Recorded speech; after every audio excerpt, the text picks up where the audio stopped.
Uma apresentação de A Igreja de Jesus Cristo dos Santos dos Últimos Dias.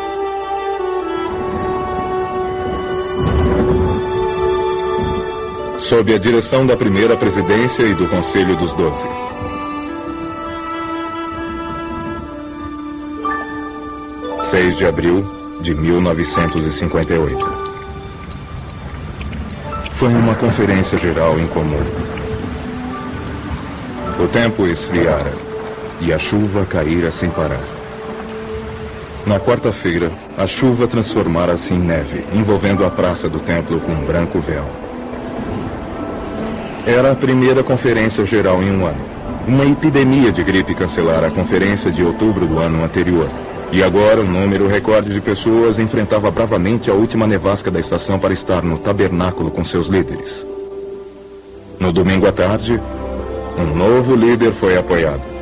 O presidente da estaca de East Mill Creek, de 48 anos, foi nomeado assistente dos 12. Seu nome era Gordon B. Hinckley. Lembro-me de algo dito por meu primeiro companheiro missionário, quando recebi a carta de transferência para o escritório da missão europeia.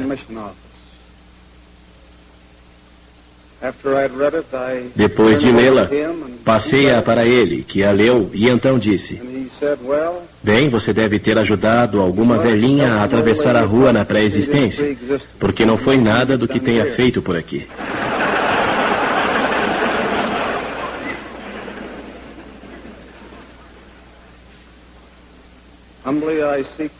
Procuro humildemente as bênçãos do Senhor. Sinto-me totalmente incapaz. Estou tremendo.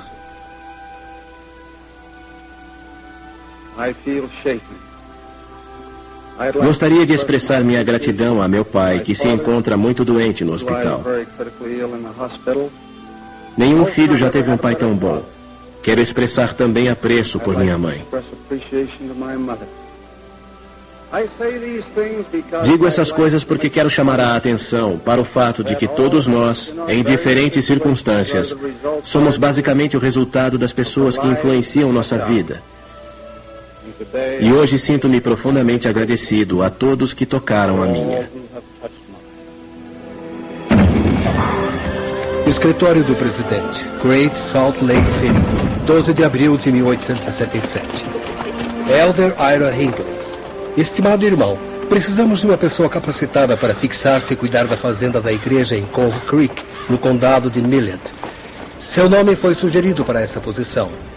Visto que ela se encontra a certa distância de qualquer outro assentamento, é necessário um homem de bom discernimento e experiência para preencher a vaga. Se acha que pode aceitar essa missão, deve fazer o possível para partir em uma semana a contar de segunda-feira. Seu irmão no Evangelho, Brigham Young.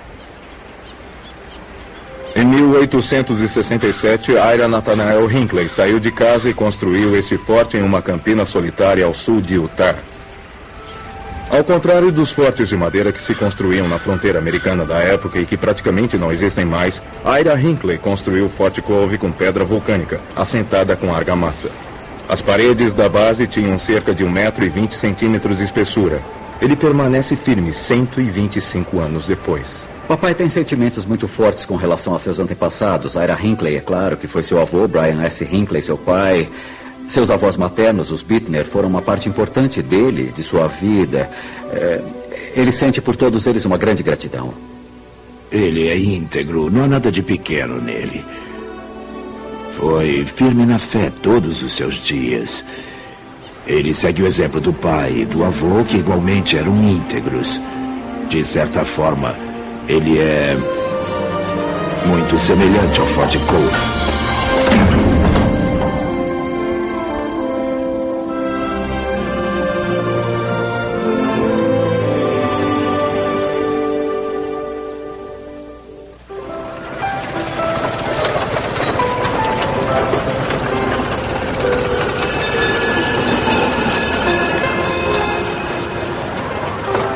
No despontar do século XX, a América do Norte era diferente da nação em que logo se transformaria.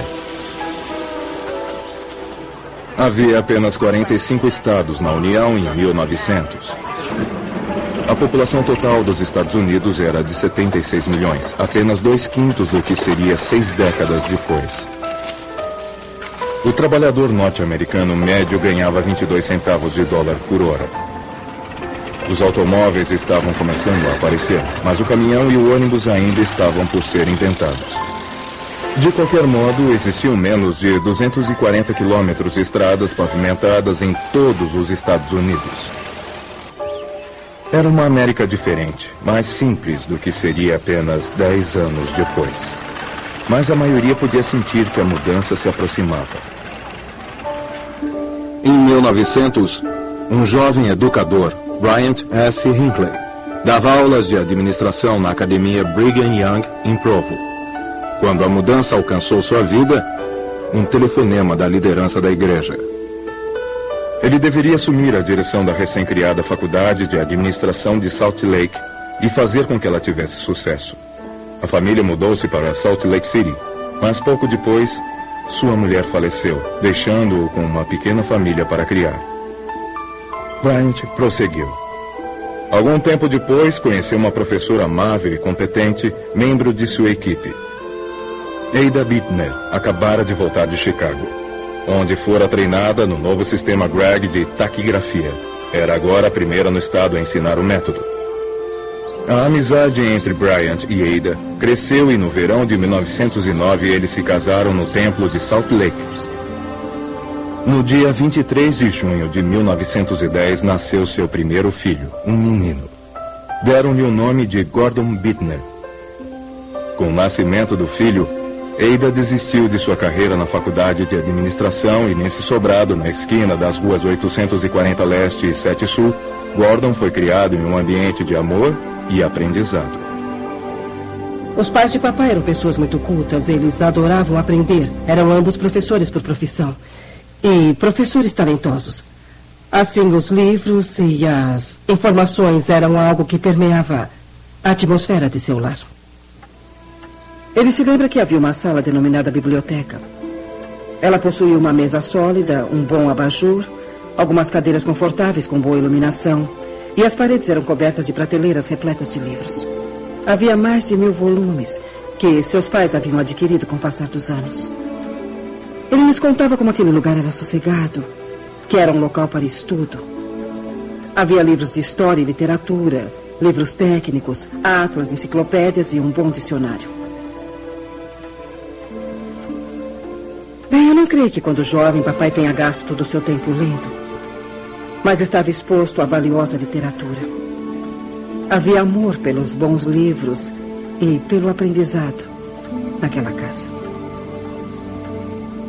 Quando Gordon e eu éramos jovens, nossos pais compraram um lugar no campo. Era uma fazenda e ficávamos lá durante o verão. Com frequência, Gordon e eu dormíamos ao ar livre e, deitados de costas, observávamos as estrelas. Era uma visão maravilhosa. Podíamos localizar a Ursa Maior e, a partir dela, encontrar a estrela polar.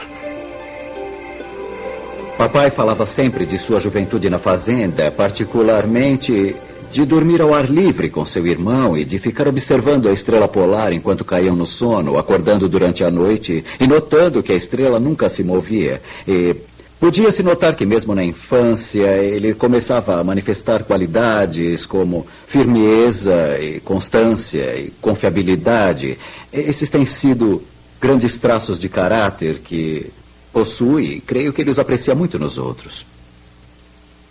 Em 1922, Bryant Hinckley servia na presidência da estaca Liberty, a maior estaca da igreja, com mais de 15.000 membros. Certa noite, pouco depois de Gordon ter sido ordenado diácono, o pai levou a uma reunião do sacerdócio da estaca na antiga ala 10. Foi aí que ocorreu algo incomum que o acompanharia pelo resto da vida. Meu pai foi para o púlpito e eu me sentei na última fila. A reunião começou e o hino de abertura foi "Hoje ao profeta louvemos".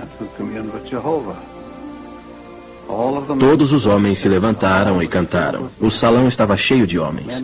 Muitos deles eram conversos vindos da Europa.